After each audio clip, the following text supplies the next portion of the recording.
Chapter 1. The Abandoned Vessel and the Crying Shadows. The void of space stretched endlessly, an infinite black sea punctuated by the distant, cold light of dying stars.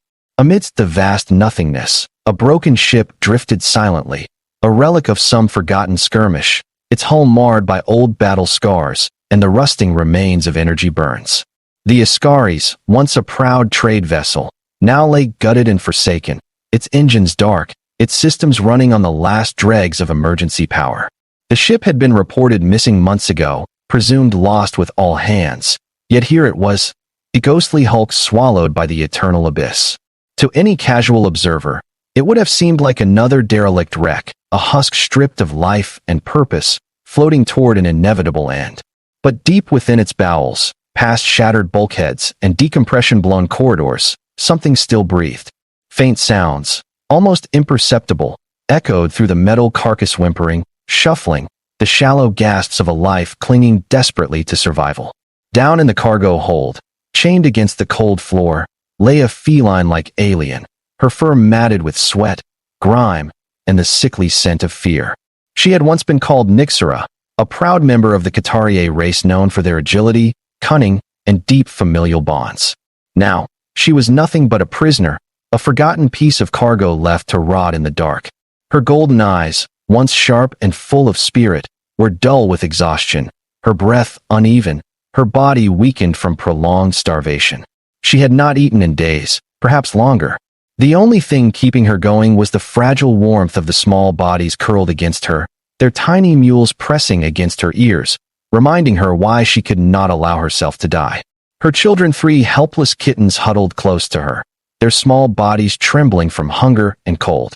They were barely old enough to open their eyes, let alone survive in such conditions. The chain around Nixera's neck was thick and heavy, an iron collar attached to the bulkhead by a reinforced link. It had rubbed her fur raw, leaving painful sores beneath the metal.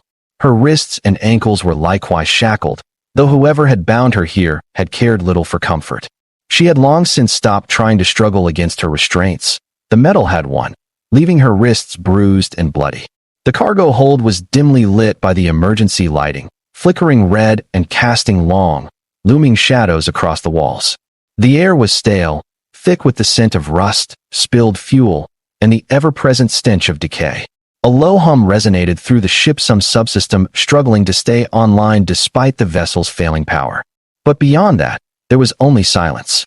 A terrifying, suffocating silence that told her one thing. She had been left here to die. She had no idea how long it had been since her captors abandoned her. Days? Weeks?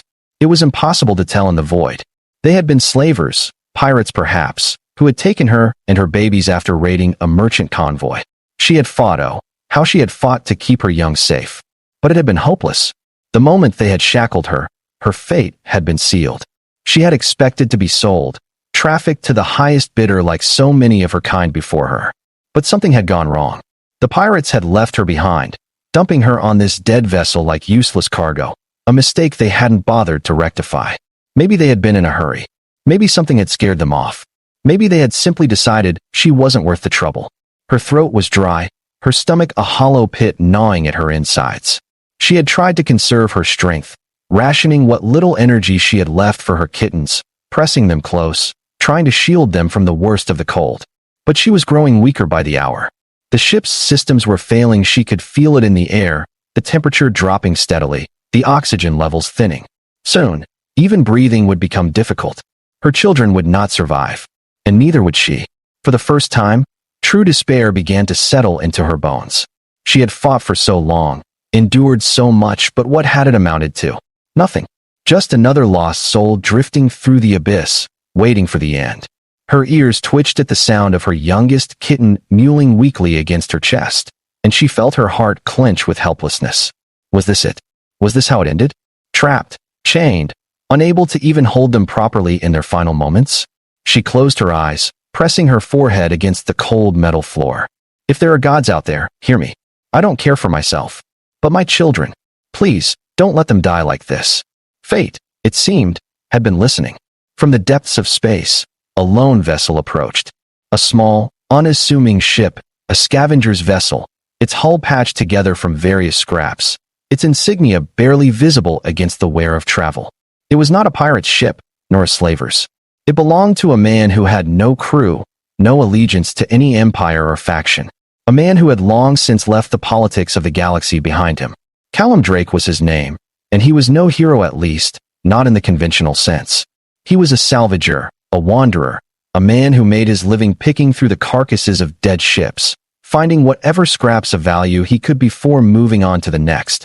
It was a dangerous life, one that had nearly gotten him killed more than once.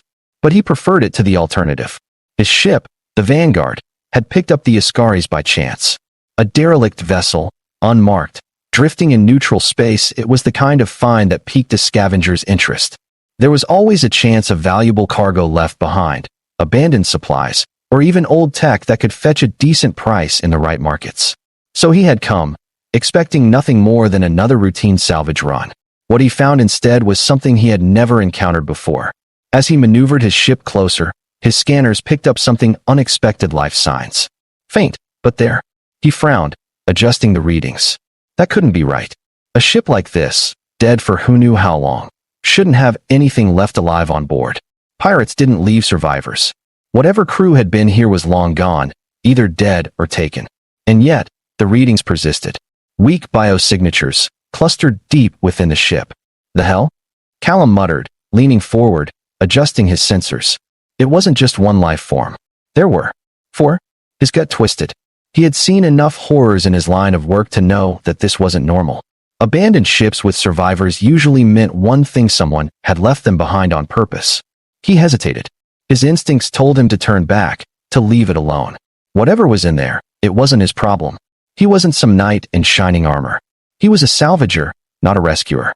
And yet, something about it didn't sit right with him. He exhaled sharply, running a hand down his face. Damn it! Against his better judgment, he made his decision. He powered up his ship's thrusters and made his approach. Whatever was waiting for him on the Ascaris, he would soon find out. And deep within the wreck, Nyxera's ears twitched at the distant sound of approaching engines. The sound of engines humming through the silent void sent an almost imperceptible vibration through the ship's hull, a ghostly tremor that reached down into the darkness where Nyxera lay chained. At first, she thought it was another hallucination. The hunger, the dehydration, the sheer exhaustion had already made her see and hear things that weren't there. More than once, she had thought she heard footsteps echoing through the corridors, only for the silence to swallow them whole. More than once, she had thought she felt a warmth that wasn't there, the comforting touch of her mate, long since gone. But this time, it was real. She forced her ears to twitch, to focus. The soft hum of energy signatures, the whirring of mechanical components adjusting to match trajectory. A ship, a real ship. A shiver ran through her, part hope, part fear. Pirates? Scavengers? Another group of slavers, come to inspect their forgotten cargo? Or something worse? There were things in the void that even slavers feared, things that preyed on drifting vessels, feeding on whatever life they found within. She had heard the stories. If this was one of them, then perhaps it was better to simply close her eyes and let it happen quickly. But then a new sound reached her ears, a low, rhythmic beeping. Sensors activating. Someone was scanning the ship. Someone alive. Someone was out there. Her heart clenched. She wanted to cry out, to scream, to pound against the walls, to do anything to make herself known. But her throat was raw, her body barely able to move. Her kittens stirred against her, as if sensing the shift in energy, but they, too, were too weak to make any meaningful sound. She had to do something. Anything. Summoning what little strength she had left, she forced herself to move. The shackles clinked against the floor as she twisted her arm, reaching toward the chain around her neck. It was old, rusted in places. Maybe if she pulled hard enough. She grit her teeth and yanked, her muscles screaming in protest. The pain was instant, searing, but she didn't stop. If she could just loosen it, if she could just... A metallic screech rang through the cargo bay as the outer hull trembled. A docking maneuver. The ship had visitors. Nyxera froze, her breath shallow. Moments later, a loud clang reverberated through the metal bones of the vessel as an airlock connected and sealed. Then footsteps. Heavy, deliberate. Someone was boarding. She closed her eyes. Please don't be monsters. Chapter 2. The Human Who Heard the Crying Silence. Callum Drake moved through the Ascaris like a shadow, his pulse steady, his blaster held low but ready. His flashlight flickered across rusted bulkheads, illuminating peeling paint, old bloodstains, and the silent wreckage of a once-living vessel. It was a graveyard now, a testament to whatever horror had unfolded here before it was abandoned to the void. The air was stale, heavy with the scent of oxidized metal and the distant, lingering rot of something long dead. But something wasn't dead. His scanner had been right. There were life signs here, weak but undeniable, buried deep within the ship. He had seen abandoned vessels before, but this was different. This wasn't just another wreck to scavenge. Someone was still breathing in this grave. The thought made his stomach twist. He moved carefully, checking every corner as he followed the readings. The ship's emergency power flickered erratically, casting long, unsettling shadows that danced like specters in the dim corridors. His boots barely made a sound against the metal floor as he descended deeper, past the skeletal remains of past battles, blasted consoles, twisted steel, and empty husks of long-dormant machinery. The silence was suffocating, the kind that made a man feel like he was being watched. And then he heard it. A faint noise, almost too quiet to register. A shuffle, a clink of metal against metal. He stopped, his grip tightening on his blaster. The scanner pulsed again, closer now. There. The cargo hold door was half closed, damaged by what looked like an explosion. Wires hung loosely from the ceiling, sparking now and then.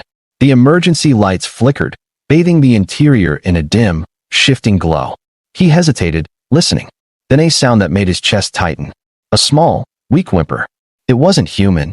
Callum exhaled and stepped forward, his body tense as he peered inside. And there she was. At first, he wasn't even sure what he was looking at.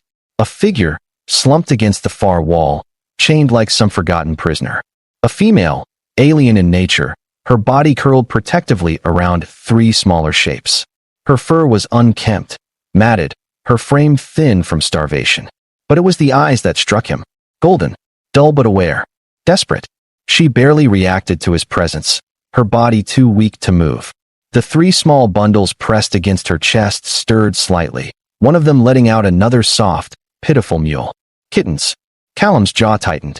Who the hell chains a mother and her children to die in a drifting wreck? A slow rage burned in his chest. He had seen a lot of cruelty in the galaxy: slavery, war, betrayal, but this was something else. This was deliberate. Someone had left them here, not even bothering to put a bullet in them. They had been discarded like trash, sentenced to a slow, cruel death in the cold vacuum of space. Not on his watch. Holstering his blaster, he took a cautious step forward, raising his hand slightly to show he wasn't a threat. The feline alien watched him with wary, tired eyes, her body instinctively shifting as if to shield her young despite her obvious weakness. Easy, Callum said softly. His voice, rough from years of solitude, sounded out of place in the eerie quiet. I'm not here to hurt you. No response. Just those eyes, watching. He crouched slowly, examining the thick iron chains that bound her. Old, but sturdy, meant to keep someone in place indefinitely. He traced a hand along the link, his mind already working on how to break it. He had tools back on his ship, but he didn't trust leaving them alone for that long. He had to get them out of here now. His gaze flickered to the kittens. They were so small, too small to have survived this long. The mother must have rationed whatever little strength she had just to keep them warm, just to make sure they lived a few moments longer. The sheer willpower it must have taken. Callum exhaled sharply. Hang in there, he murmured. I'm getting you out. He pulled a small plasma cutter from his belt and activated it, the blade sparking to life with a soft hum. The moment the light flared, the feline's ears twitched and her body tensed. She didn't trust him. He couldn't blame her. Still, he had a job to do. If she didn't trust him yet, he'd just have to earn it. With steady hands, he pressed the plasma cutter to the first chain and began to cut her free. The plasma cutter's blue light flickered against the rusted walls of the cargo hold, casting shifting shadows that made the wreck seem even more haunted than it already was. The metal hissed and cracked as the blade sliced through the first chain, the old iron resisting for only a moment before it gave way with a loud snap. The sound echoed through the hold, making the feline alien's ears twitch in alarm. She flinched, but did not move otherwise, her body still curled protectively around the tiny creatures clinging to her warmth. Callum spared her a glance, seeing how her claws had instinctively unsheathed at the noise. Even in her weakened state, even with her limbs trembling from exhaustion, she was ready to fight if he made a wrong move. He couldn't help but admire that. "Relax," he murmured, moving to the next shackle. "I'm not leaving you here." Another snap, another chain falling away. He worked quickly, mindful of the unstable atmosphere in the ship. Every few moments, he would glance at his scanner, watching the environmental readout with growing concern. Oxygen levels were dropping. Not critically yet, but enough that it confirmed what he had suspected: the ship's life support was failing. It was only a matter of time before the entire vessel became a cold tomb. He had to move fast. As he worked, his mind turned over the question of who had done this to her. Slavers, most likely, or pirates who had lost interest in their prize. The state of the ship suggested that it had been abandoned in haste, but the fact that she had been left here, chained, meant that someone had chosen not to end her suffering just to prolong it. The cruelty of it made his stomach churn. The third chain snapped. Nyxera stirred slightly, her tail flicking once, as if testing her newfound freedom. But she still did not move. Her body was too weak, her energy reserves depleted beyond what mere freedom could immediately fix. She wouldn't be able to walk on her own. Callum reached for the final shackle, the one fastened around her neck. As he touched the metal, her body tensed once more, and for the first time since he had entered, she made a sound, a low, warning growl. He paused. "I know," he said quietly, his tone calm, steady. "I know you don't trust me, but if I don't take this off, we're not getting out of here." Golden eyes met his, filled with exhaustion, with caution, with something else he couldn't quite place. Desperation. She had fought for so long, and now, for the first time, she was faced with something she couldn't fight: a choice. To let him help. After a long, tense moment, she closed her eyes. She chose to trust him. The final lock broke. The heavy collar clattered to the floor, and a sharp, ragged breath left her lips, her shoulders slumping forward as though a weight had just been lifted from her very soul. Callum wasted no time. He reached into his pack, pulling out a small emergency stim, the kind used in field medics kits. It wouldn't heal her starvation, but it would at least keep her from slipping away before they reached his ship. "This is going to sting," he warned, pressing it against her neck. A hiss, a jolt of energy, and Nyxera gasped. Her body tensed sharply, her breathing quickening as the stimulant coursed through her bloodstream, forcing her muscles to respond, forcing her mind to clear. It was not a pleasant sensation. Her exhausted body was being forced back to awareness. But it worked. Slowly, painfully, she lifted her head. Callum exhaled. "There we go." The kittens stirred again, as if sensing the change in their mother. Their tiny mewls were barely more than whispers, but they were alive. And now, so was she. But they weren't safe yet. "We need to go," he said, glancing at his scanner again. "Now." Nyxera's ears twitched. She understood, but she would not be able to walk. Not yet. Callum didn't hesitate. In one smooth motion, he scooped her up into his arms, careful to keep her children pressed against her as he carried them all. She tensed, a sharp intake of breath, her claws lightly gripping his shoulder out of instinct. But she did not resist. She was too weak to resist, and she had no choice but to trust him. With her in his arms and the kittens secure, Callum turned and strode out of the cargo hold. Behind him, the abandoned chains lay scattered across the floor, forgotten. They had one chance to escape this graveyard before it claimed them all. Chapter 3: The Starless Escape. The corridors of the Ascaris were a labyrinth of twisted metal and fading lights, a tune that whispered of violence and desperation. Callum moved swiftly, his boots barely making a sound as he carried Nyxera and her children through the broken pathways of the ship. His every step was measured, his every breath controlled. He had done this before. Salvaging wrecks was a dangerous game. One mistake, one wrong turn, and you could be lost in the dark forever. But this time, it wasn't just his life at stake. The alien woman in his arms was light, too light. She had lost so much weight that he could feel the ridges of her ribs beneath her fur, her body fragile, on the brink of collapse. Yet despite her weakness, despite the sheer exhaustion weighing down her limbs, her claws remained lightly hooked into his shoulder, as if reminding him that she was still aware, that she was still watching. She didn't trust him yet, but she wanted to. The kittens, nestled between them, let out weak mewls as the ship trembled around them. Callum felt his pulse quicken. The oxygen levels were continuing to drop faster now. The ship was dying. Whatever emergency power had kept it afloat for this long was finally running out. If they didn't get out soon, they'd all be just another part of the wreckage. He turned a corner, the familiar layout of the ship guiding him toward the airlock. Then, a sound. A low, metallic creak. Callum froze. Nixera's ears flicked, her weakened body tensing in his arms. She had heard it too. Something else was still alive on this ship. A slow, methodical scraping sound echoed through the corridor ahead, followed by the unmistakable clank of something heavy shifting. Callum swore under his breath. The pirates who had left this ship had abandoned it in a hurry, but had they been alone? Had they left something behind? His grip tightened around Nixera as he reached for his sidearm. The cargo had been chained, which meant they had been left behind on purpose. And now, Callum had the sinking feeling that they were about to find out why. The corridor ahead darkened as something moved in the shadows. Callum raised his gun. Whatever had been lurking on this ship, whatever had been waiting in the silence, had just realized that it was not alone anymore. The dim emergency lights flickered overhead, casting shifting shadows along the corridor walls. Callum's breathing was steady, measured, but his grip on his sidearm tightened. Something was there lurking beyond the bend in the passageway, its presence thick in the stagnant air. He could feel it, the way the temperature subtly shifted, the way the very ship itself seemed to groan under the weight of something unseen.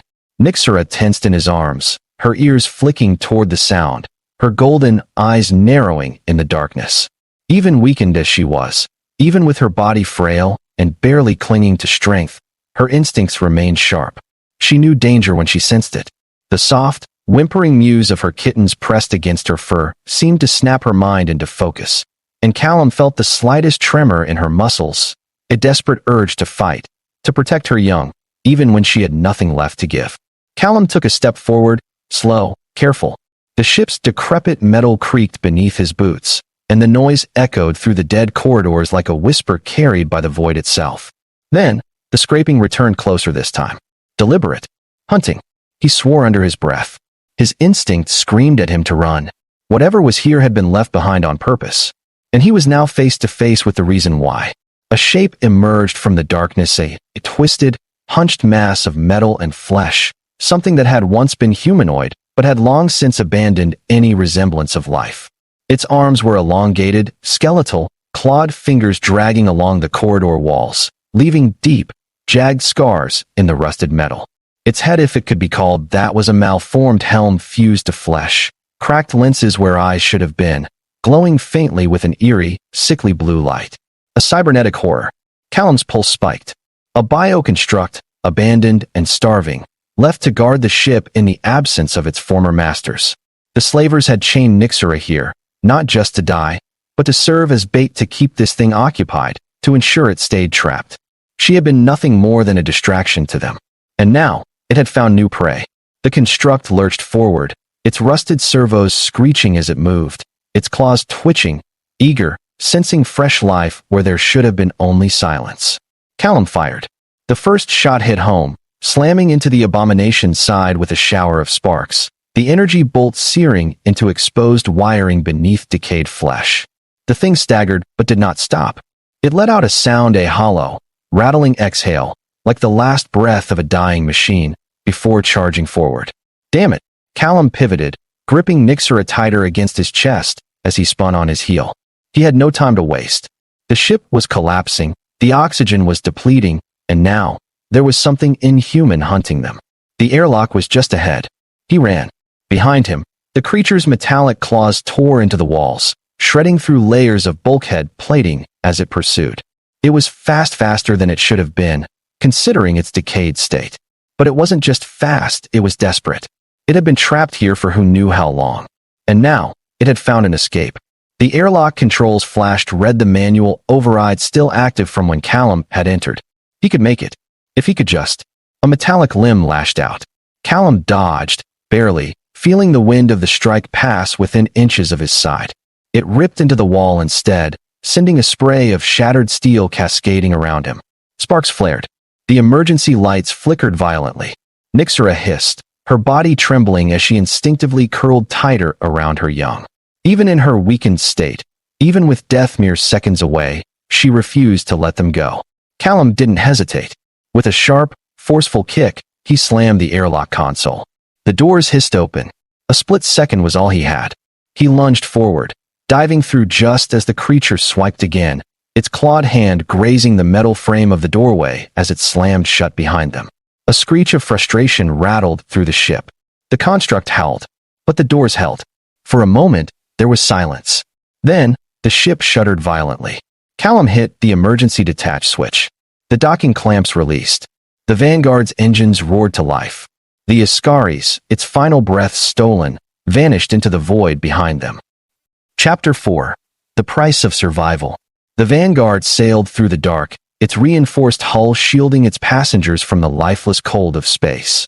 The ship was small but sturdy, a salvager's vessel built for endurance, for wandering, for survival. And now, it had new passengers. Callum let out a long breath as he sat on the floor of the med bay, his back against the bulkhead, his pulse still pounding from the escape. His mind raced, replaying every moment, every detail of the construct, the failing oxygen levels, the sheer weight of how close they had come to not making it. He had been on the edge of death before, but something about this felt different.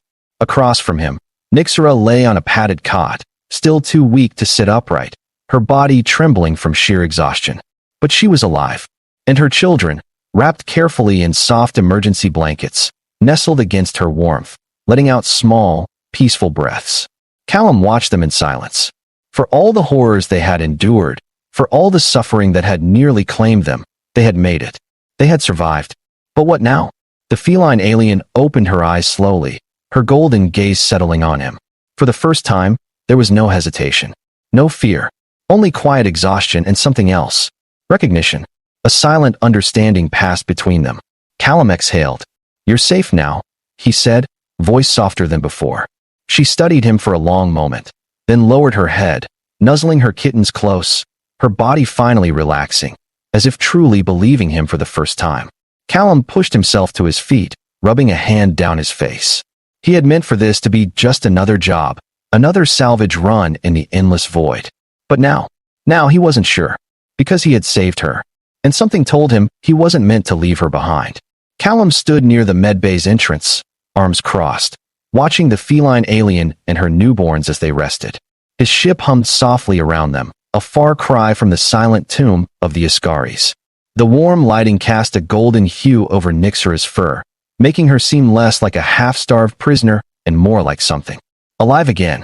She still looked fragile, her body thin and weak from starvation, but there was strength in her now. Even as exhaustion pulled at her, her tail curled protectively around her children. He could see it in her golden eyes when she looked at him, a quiet resolve. A mother who had refused to die, a warrior who had endured, even when the universe had tried to break her. Callum shifted his stance. He wasn't sure what to say. He had saved her, yes, but what came next? The galaxy was not kind to those who had been abandoned. Nixera's ear flicked, her gaze locking onto him. Slowly, she tried to sit up. The effort was shaky, her muscles still weak, but she managed to push herself up against the cot's frame.